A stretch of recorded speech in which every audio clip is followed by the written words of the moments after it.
ورحمۃ اللہ وبرکاتہ۔ بسم اللہ الرحمن الرحیم۔ سامعین گرامی، قرآن مجید سارا کا سارا اللہ تبارک و تعالیٰ کا جو قرآن پاک ہے، یہ حضور صلی اللہ علیہ وسلم کی سیرت ہے۔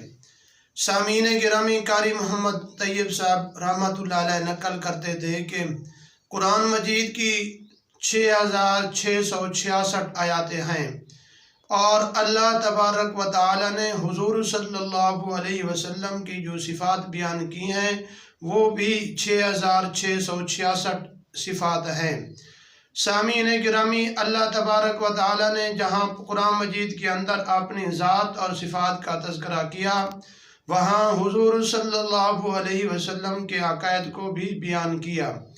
سامعین گرامی، اللہ تبارک و تعالی نے جہاں قرآن مجید کے اندر احکامات کا تذکرہ کیا تو وہاں حضور صلی اللہ علیہ وسلم کی عملی زندگی کا اظہار کیا۔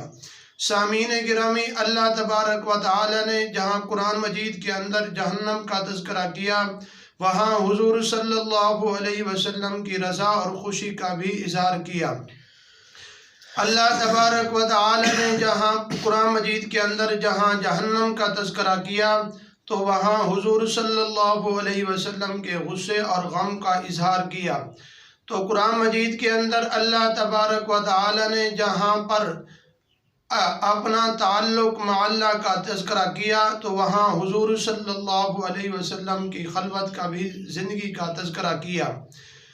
تو قرآن مجید کے اندر اللہ تبارک و تعالی نے جہاں پر مخلوق کے ساتھ تعلق بنانے کا تذکرہ کیا تو وہاں حضور صلی اللہ علیہ وسلم کی زندگی کی جلوت کا بھی تذکرہ کیا۔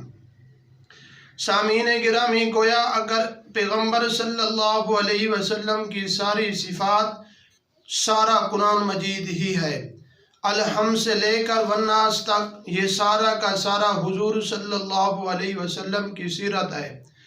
سامعین گرامی، ہم سب کو اللہ تبارک و تعالی قرآن مجید پڑھنے کی توفیق عطا فرمائے اور حضور صلی اللہ علیہ وسلم کی سیرت کو بیان کرنے کی توفیق عطا فرمائے۔ وما علینا الا البلاغ